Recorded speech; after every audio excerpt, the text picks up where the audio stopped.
All persons having any business before this Honourable Supreme Court of the Northern Territory now draw nigh and give your attendance, and ye shall be heard. God save the Queen. Please be seated.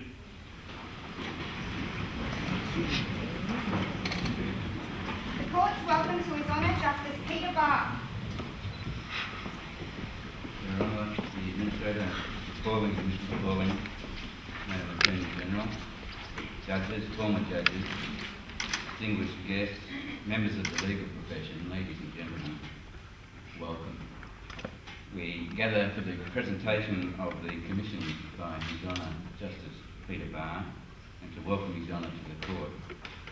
I'm joined on the bench, as you can see, by the judges of the Court, Justice Milgren, Justice Southwood, Justice Kelly and Justice Blockland.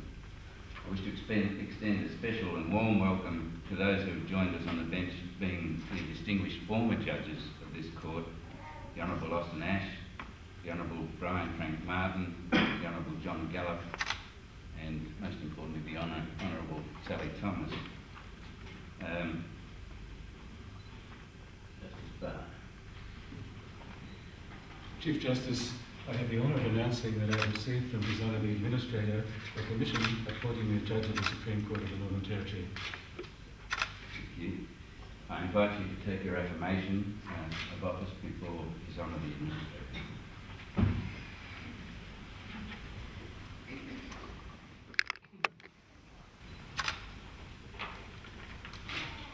I, Peter Barr, do solemnly and sincerely promise, affirm and declare that I will bear true allegiance to Her Majesty Queen Elizabeth II, her heirs and successors, according to law, that I will well and truly serve her in the office of Judge of the Supreme Court of the Northern Territory of Australia, and that I will do right to all manner of people, according to law, without fear or favour, affection or ill will. I invite you to subscribe your affirmation.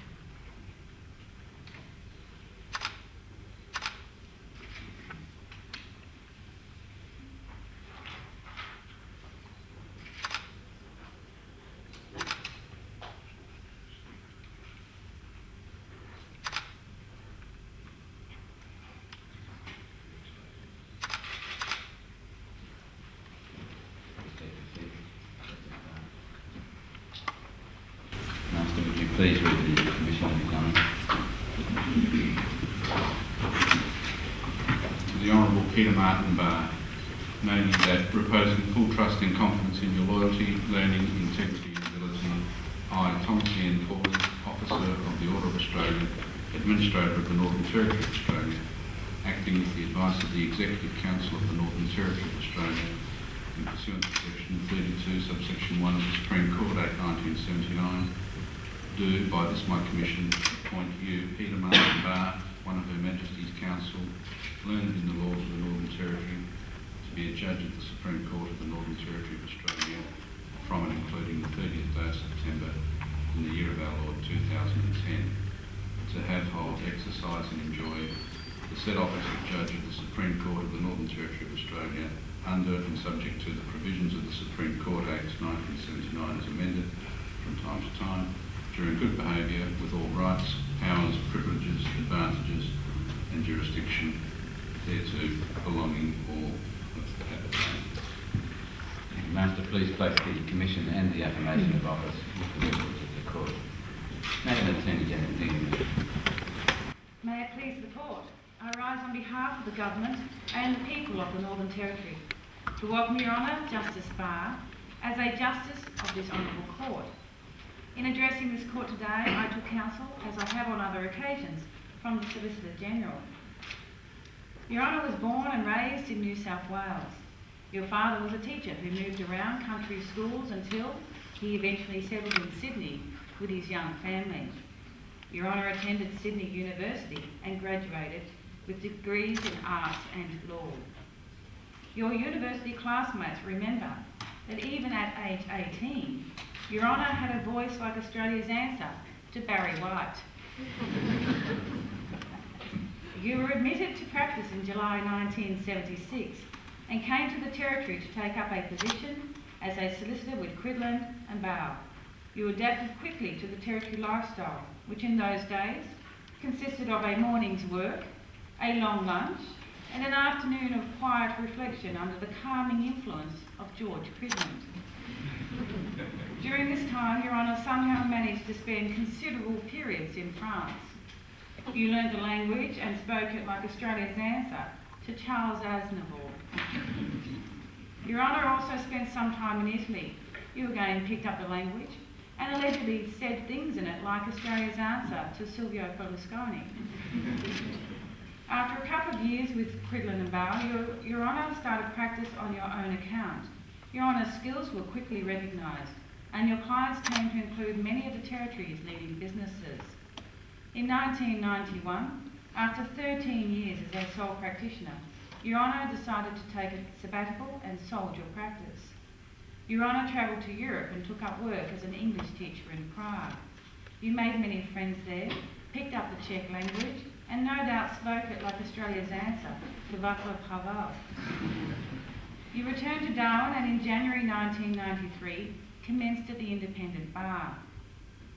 Your Honour was appointed as one of Her Majesty's Counsel in 2004. Your Honour had a varied practice at the bar. If you had a specialty, it was sniffing out cases that had some international element, requiring you to appear or proof witnesses overseas. Your Honour's selfless pursuit of these matters commenced with Rosencrantz in 1995. It is of some note that the presiding judge in that case was His Honour Justice Mildred, and your leader was Trevor Riley QC, now Chief Justice Riley, which means that one wouldn't want to be standing in the way when the next case involving international sittings comes to the outback. Your Honour sometimes accepted briefs in Australian cases. Rage Cage, Chaffee and Renahan, to name just a few, demonstrate that Your Honour's range ran from personal injuries through administrative and trade practices up to constitutional issues. Your Honour was educated in the Jesuit tradition, which dedicated to producing men for others. True to that tradition, Your Honour has led a life dedicated to providing service and assistance to others. Your Honour has been a specialist legal officer in the Royal Australian Navy Reserve since 1977 and head of the Darwin Reserve Legal Panel. Your Honour was a long-time member, Deputy Chair and Chair of the Northern Territory Planning Authority. Your Honour held appointment as Chair of the Public Sector Disciplinary Appeal Board. Your Honour is the immediate past President of the Northern Territory Bar Association. You were also Honorary Consul for Belgium from 1989 to 2007. Your Honour's modesty is such that it is not widely known that in 2008, Your Honour was made a Knight of the Order of Leopold. This is an award conferred by the King for meritorious service of immense benefit to the Belgian nation. In fact, I am informed that the proper form of address for Your Honour in Belgium translates roughly as Your Immensity.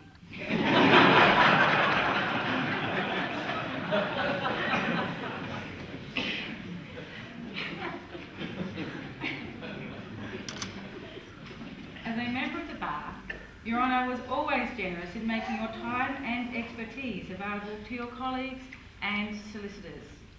Your Honour has always taken a subtle, thoughtful and considered approach to the practice of law. Even when you were still a junior counsel, your colleagues sought you out for advice on difficult, ethical and legal matters. Your Honour's considerable intellect is leavened by a sense of humour and lightness of touch that sets people at ease. Finally, and probably most importantly, Your Honour has always set great store by the ties, joys and obligations of family. It is no doubt a source of great pride to you that your sister Patsy has travelled from Sydney to be here for this ceremony, and that your children, Edward and Mary Rose, and your partner Christine, are here in court today. Your Honour brings all of these qualities to your new position, and we have no doubt that you will be an ornament to the bench. We congratulate Your Honour and wish you well as you embark upon this next chapter of your legal career. May I please the court. Vice President of the Northern Territory Bar Association. May it please the court. Please firstly accept an apology from the Northern Territory Bar Association's President, Ms. Work QC. She is interstate working. It falls to me, on behalf of the members of the Northern Territory Bar Association, to congratulate Your Honour, Justice Barr, on your appointment to the Northern Territory Supreme Court and to wish you welcome. Also present in court are Ms. Fiona McLeod, Senior Counsel, representing the Bar Council of Victoria, and Mr. Dan O'Gorman, Senior Counsel, representing the Queensland Bar Association. Might I start with this thought?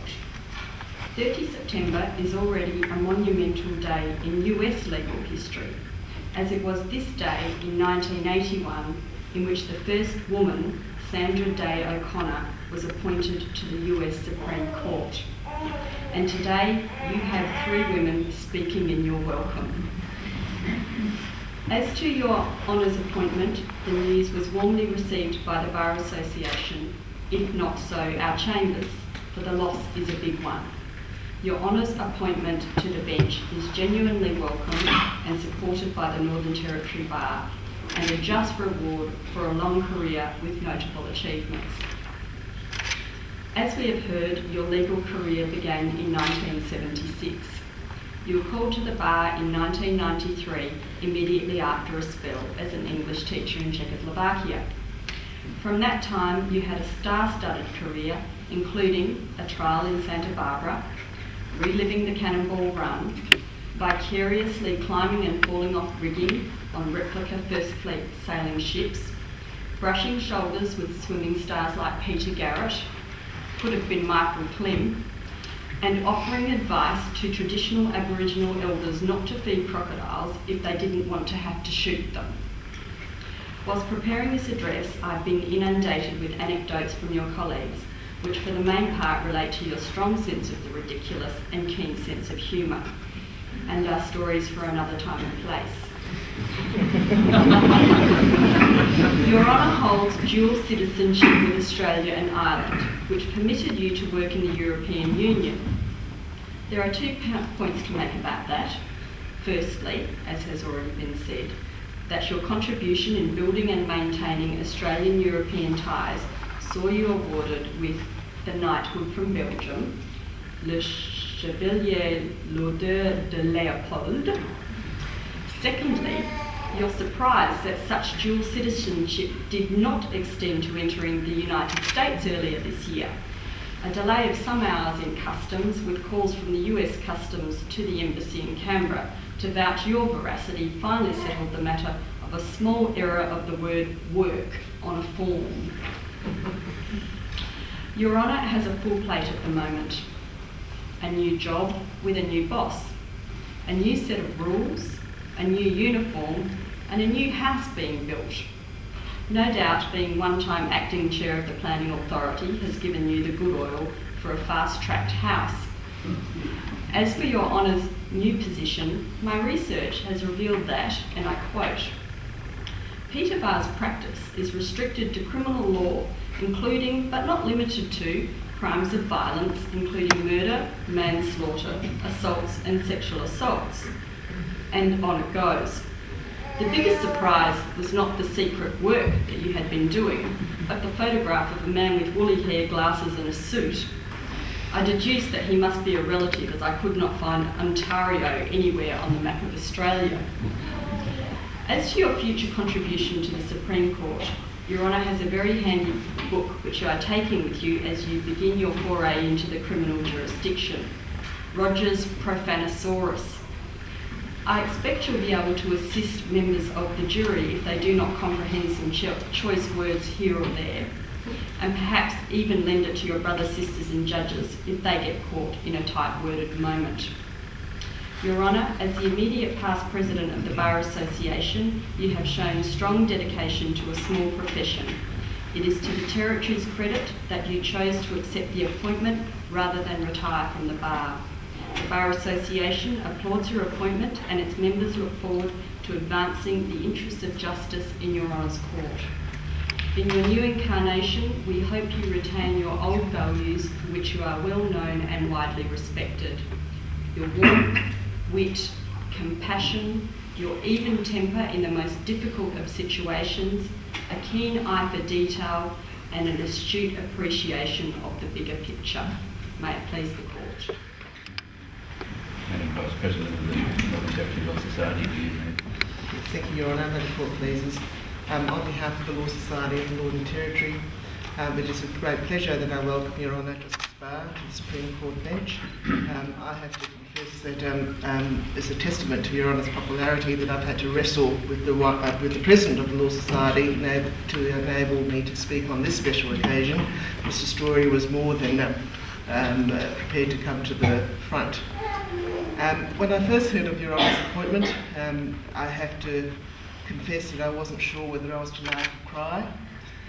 Laugh because I was happy that Your Honour's talents are such that an appointment as this is long overdue, or cry as the legal profession loses another extremely competent, intellectual and effective senior barrister from the Bar. I have known Your Honour for a very long time on both a professional and personal level. On a professional level, Your Honour has always been patient and kind, with a willingness to assist less experienced barristers and solicitors. Your Honour's generosity and assistance to fellow practitioners and barristers in the Territory is well known.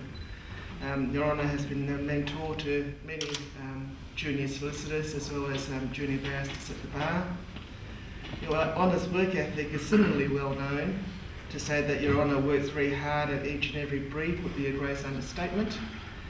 Your Honour practically lives and eats the briefs that you accept, and you are always more than fully prepared for all your cases and court appearances. Your Honour's advices were again always detailed, considered, precise and practical.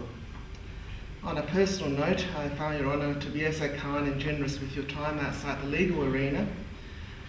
Your Honour's passions outside of work when time permits is your family, your friends, rugby union, although the Irish team left the World Cup rather early in 2007, and rugby league. Your Honour is also a very keen and able skier. Wherever there is snow, Your Honour will be skiing. Your Honour also turns his hand to gardening and more recently golf. Which hopefully with your time now on the bench you'll have more time to pursue those interests.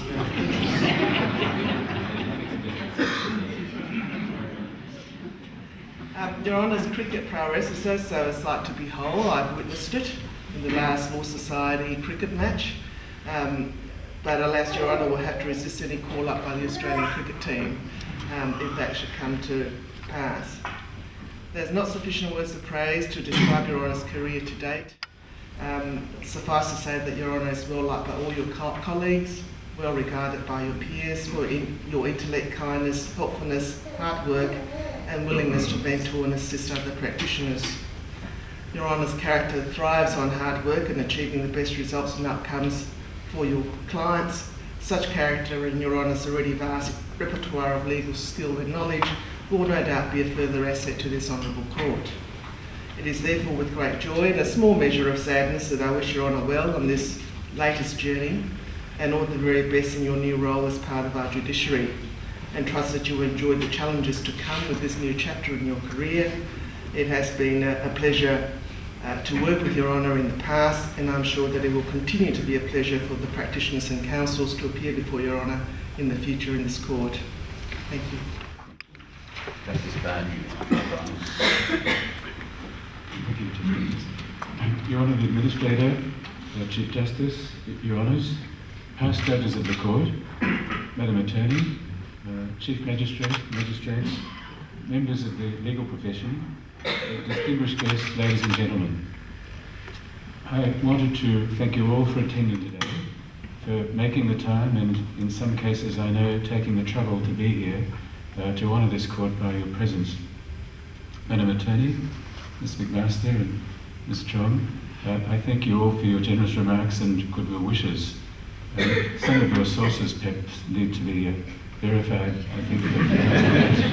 But I know how difficult it is to speak at these occasions and how many writes and rewrites of speeches take place in an attempt to get them just right. So I appreciate very much not only what you've said, but the time that you've taken to prepare your speeches. Thank you. It's quite extraordinary after 17 years in the robust company of fellow barristers and more than 30 years, I suppose, being generally bruised and beaten in litigation, that you attract so much praise at the end of the day. I'm not really used to it all, and it's a little bit overwhelming. And at the same time, I realise that there are only a very limited number of occasions or cultural contexts where public praise of a person is actually condoned. The occasion of the welcome of a new judge just happens to be one of them. Otherwise, it seems you have to wait for your own funeral to hear fine things said about yourself, as I've heard today. I think of Tom Sawyer and Huckleberry Finn, those mischievous young lads of Mark Twain's novels who had been in trouble most of their lives in an era when trouble and the leather belt went hand in hand. And at one stage, they hide upstairs in the church where a funeral service is being held for them. They get to listen to their very own funeral service. The community is in a state of deep grief, getting under the mistaken impression that the boys have drowned and are lost to them. And the boys look down from their vantage point, a little bit the way I do now, and hear their many misdeeds and misadventures spoken of in a way that is surprisingly benign. Mark Twain described it beautifully, and it's a little bit the way I see it today. He wrote, "The clergyman drew such pictures of the graces, the winning ways, and the rare promise of the lost lads. The minister related many a touching incident in the lives of the departed, which illustrated their sweet, generous natures, and the people could easily see now how noble and beautiful those episodes were, and remembered with grief that at the time they occurred, they had seemed rank rascalities, well deserving of the cowhide." So it seems to me that on occasions of public praise, the truth is often the first victim, whether that's a factor of goodwill or sentiment or just artistic license, in the case of some of the things that you, Madam Attorney, have said today about my comparative linguistic skills. But there's another aspect to it, of course. There may well be irony in praise, and sometimes even, I had to say, disguised mockery. All of the judges sitting with me today and the past judges will have heard speeches directed to them that may contain examples of such mockery. I say may because one can never be sure. But for example, often people would say to judges, "Your Honour is persistent and tenacious." And that could mean lots of things. It could mean Your Honour is exceedingly stubborn. Sometimes people say in court, "Oh, Your Honour expresses it much better than I could." That sometimes means that Your Honour is interrupting constantly, and it's starting to be tedious. And then there's that very famous compliment to the bench, which I take from barrister mythology. It's the statement, "Your Honour is as wise as he is handsome." We don't. Most of us need to think twice as to what that really means. And I must say, I've never heard it in court, but I point out to those sitting in court today that I'm ready for it if it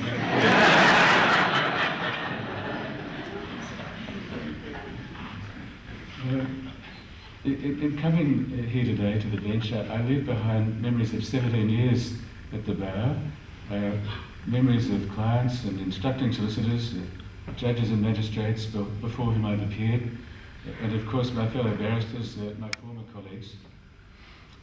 I must say that during my time at the bar, I received enormous support and assistance from them, both from those who were senior to me and those junior as well. And this support was fundamental to my being able to sustain my existence at the bar. And I shouldn't overlook in this context the loyal band of solicitors who briefed me over the years. Sometimes they had to steel me for the fight when I was very nervous about prospects and was pleading for a settlement. But steel I got from time to time, and so occasionally I ran cases that turned out unexpectedly well against my best advice prior. That's one of the ironies of the law itself. But I want to thank you all, the colleagues, for your support, encouragement and friendship. It's been very important to me for many years now. In the warm glow of the retrospectoscope, those 70 years at the bar were good years. Of course they were, but in reality, life at the bar can be a lonely existence at times. Barristers, and indeed all lawyers who practice as advocates, whether you're actually at the bar or whether you're practicing as an advocate in another context, I know that you work many, many hours on your own. During those hours when normal people are at the footy or at the beach or just having a long lunch, and often when normal people are sleeping, barristers will be reading and digesting vast quantities of materials, identifying and analysing and trying to solve the problems that their cases throw up. The balance, of course, to that somewhat enforced and stressed period alone is the elation that you get when a big case ends or when you find that a case is settled. And on those occasions, the anxiety recedes and you feel just wonderful until the next case comes along with its attendant struggles and difficulties. So it cuts both ways, life at the bar, and difficult though it may be, I truly believe that it's a great privilege to stand up in court and to appear for a person, to actually say I appear for the defendant or the plaintiff, as the case may be, the accused in the criminal context, to make those crucial decisions as to how a client's case will be presented and how it will be run to conclusion is an extraordinary privilege. And I don't think we should ever overlook the importance of the advocate in the overall system of justice. In the words of Sir Owen Dixon, and I quote, "The honourable practice of the profession of advocacy affords the greatest opportunity of contributing to the administering of justice according to law." So for those of you who've chosen to be advocates, those here today and those who are probably in court somewhere, I salute you all, and I say to you that I'll certainly need a great deal of help and guidance as I settle into my new role over the coming months and years, and I look to you for that. It's usual on occasions such as this to speak of one's family, and I confess that I find this difficult in many ways, but there are some things I can certainly say. I've been very fortunate to have had loving and dedicated parents, both of them school teachers, who understood the importance of education and learning. My one and only sister has always been there for me, loyal and generous, and has braved the build-up to be here today. I appreciate that very much. I also see my much-loved children in court. I'm obviously very proud of them both, and express my gratitude and relief as a parent that thus far they seem to have avoided many of the major disasters that can befall young people, and long may that continue. Your long-suffering mothers and I will be keeping our fingers crossed, let me assure you. And on the topic of long-suffering, to be the wife or the life partner of a barrister is a real trial, or it can be. At times it's difficult, if not impossible, and it's also very unpredictable. So to Chris, I say a simple thank you and a sincere thank you. And I would add to that a particular extra thank you for not rubbing my nose in the dirt over the long string of Wallaby losses to New Zealand. In fact, at last count, the Wallabies have lost 10 matches in a row, and you've been very modest in victory, and I thank you for that. I just hope that I can be as modest in the event that the Wallabies finally turn the tables.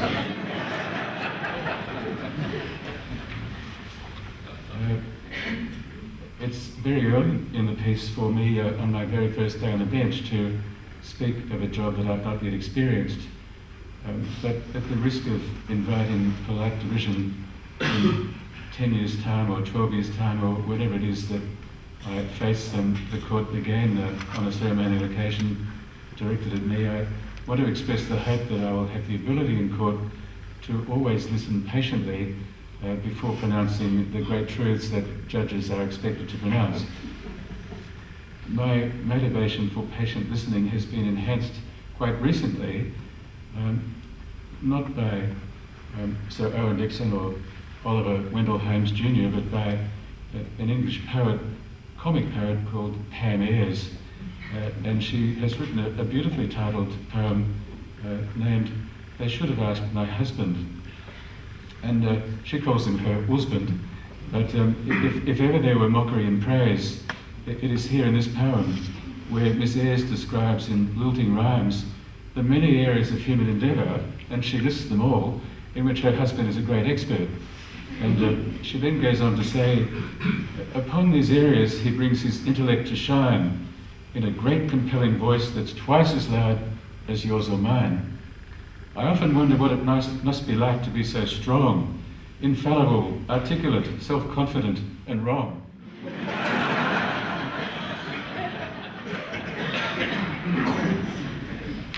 I think the clear message, to me at least, is that we should always allow for the possibility that even our most strongly held views may be wrong, that we should leave our minds open to logical persuasion, to a different or even contrary view to our own.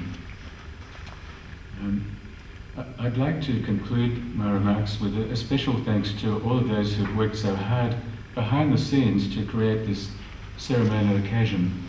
The complexities, as I now see them from inside the court, are quite daunting, but they're overcome, and they're overcome regularly by the professional people who deal with these matters, and I thank you all. I feel very privileged today to sit in a row of judges and former judges who collectively, on my rough calculation, have amassed more than 100 years' experience sitting on this bench, as well as the benches of the Family Court of Australia, the Supreme Court of the Australian Capital Territory, and of course the Magistrates Court of the Northern Territory. Throughout those many years they have served, they have delivered justice to the Territory community, and they've maintained respect for the rule of law in this jurisdiction. I hope to be able to do likewise. It's a great honour to become a member of this court, and as I go about discharging my duties, I will do everything I can to be worthy of the great trust which has been placed in me. Chief Justice. Thank you, Justice Barr. Mr. Brown, do you move? Please, the court. Mr. Weigel, do you move? Please, the court. Are there any motions from the Barr?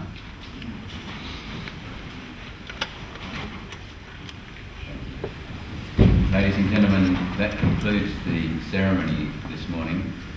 It seems to me that this is one of those significant occasions where we should have a photographic record of what has taken place, and I invite those who are in court and who are robed or who are advocates of the court to join Justice Barr on the steps of the court for a photograph to record this magnificent occasion.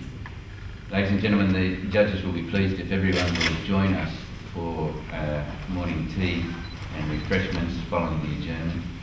And would you now please adjourn the court? Silence all stand.